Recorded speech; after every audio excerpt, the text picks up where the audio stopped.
I was introduced to radical Islam when I was 10 years old, when the Muslims blew up my home as they shouted Allahu Akbar, bringing it down and burying me under the rubble wounded. My only crime was that I was a Christian living in a Christian town. I learned at the age of 10 years old the meaning of the word infidel. I had a crash course in survival, not in Girl Scouts, but in a bomb shelter where I lived for 7 years of my life, without electricity, with no water, and very little food. To get some food, I would crawl out under the bombs and the snipers' bullets to gather grass to eat, and we would crawl to a nearby spring to get some water. At the age of 13, I dressed in my burial clothes, getting ready to go to bed at night, waiting to be slaughtered at the hands of the Muslims. And by the age of 20, I had buried most of my friends who were killed by Muslims. And we were not Americans living in New York, and we were not British citizens living in London. We were Arab Christians living in Lebanon. I come from Lebanon. Many people do not realize that Lebanon used to be the only majority Christian country in the Middle East. We were open-minded, we were fair, we were tolerant, we had open border policy, we welcomed everyone into our country because we wanted to share with them the westernization which we had created in the heart of the Arabic world in the Middle East. Because of the majority Christian presence in Lebanon, we were good in commerce, we focused on building the country. In a very short period of time, Lebanon became Paris of the Middle East, the banking capital of the Middle East.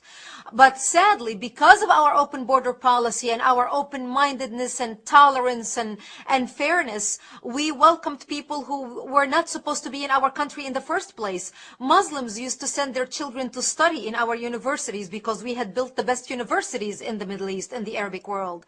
They graduated and they stayed and worked in our economy because we had built the best economy in the Arabic world, even though we did not have any oil. But even though we had the problems with the Muslims, especially as the population, the Islamic population grew because of the multiple birth rates, and we, the Christians, started shrinking because we simply do not get married to multiple wives like they do. We don't have many children like they do. So over 20, 30 years of this trend, they became the majority and we became the minority. But we always had the problems maintained between the Christians who have become the minority and the Muslims who have become the majority, until the influx of the Palestinians out of Jordan, which we as a civilized country, as an open-hearted country, took them in. Here we took in a group of Palestinian terrorists. Yasser Arafat was kicked out of Jordan when he tried to overthrow King Hussein out of power. But because of the dictatorship of the king, King Hussein kicked them out and actually killed more Palestinians in Black September than the state of Israel has killed in all its existence. We, as a majority Christian country, open-minded and fair and tolerant and multicultural, we were the only Arabic country that took a third wave of Palestinian refugees into the country. Once they came in, the majority of them were Muslims. They put their heads together with the Muslims in Lebanon and declared war on the Christians. And that's when the civil war began in 1975. I was 10 years old when the war started.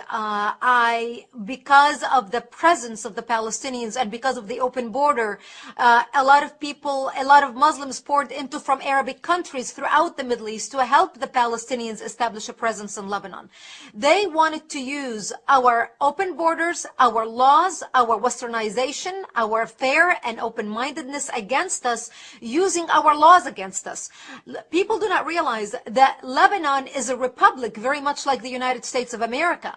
So our enemy was able not only to infiltrate our country, but also use our existing laws to their benefit to establish their presence and twist the laws to their side. And we had many people in the country, including many Christians, who actually marched with the Palestinians and the Islamists, asking for more Islamic representations in the government for them, thinking that they're taking on the cause of the underdog. However, once the massacring began in 1975, once the Muslims became the majority and started taking over Christian cities and towns and killing them, that's when they would walk into the Christian homes. And some of those Christian leftists who basically demonstrated with the Islamists and said, What do you mean you're here to kill us and to slaughter us? We demonstrated with you. We pushed for your rights in the government. We pushed for you to take a part of whatever we had established. And the trends that we saw happening in Lebanon, once the Muslims and the Palestinians started massacring the Christians, and they would walk into Christian homes, and even some of them leftists who demonstrated with the Islamists and fought for new laws to be established in the country to protect the presence of the Palestinians who came to the country under refugee status. The Muslims would kill them, and they would tell them, you were as infidels as any other infidel and you deserve nothing but death. And those stories we heard from those who fled and came to our area, which was the last Christian area left in southern Lebanon.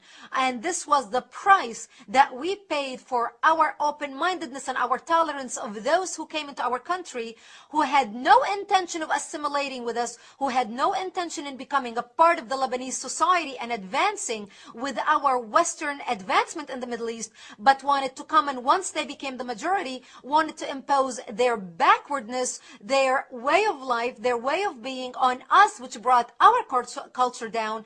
And today when you watch the news, you are no longer seeing Lebanon as Paris of the Middle East. You are seeing Lebanon as a terrorist infrastructure, a terrorist organization where Hezbollah, Iran, Syria, and the axis of evil have taken control of the country and basically now becoming a hotbed of Islamic extremists spreading their extremism all throughout the world. Once the call of jihad was uttered by the combined forces of the Muslims, regardless what their background was, they started massacring and killing the Christians.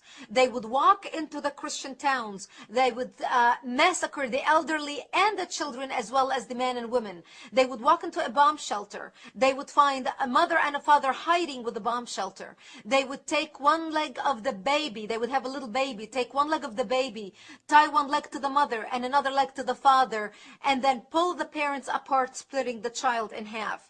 They would walk into our churches. They would urinate and defecate on the altar using the Bible as toilet paper.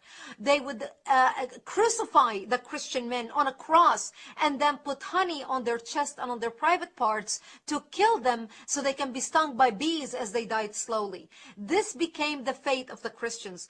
During the Lebanese Civil War, and which was, by the way, not a war between the Lebanese Christians and the Lebanese Muslims.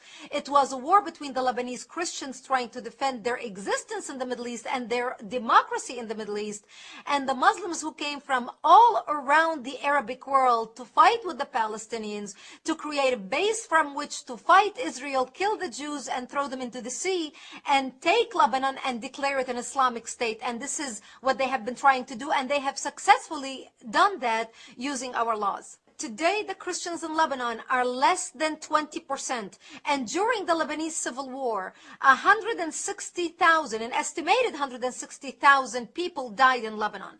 100,000 of them were Christians. So here we went prior to 1975 being majority of the population, 65% plus, to today being less than 20%.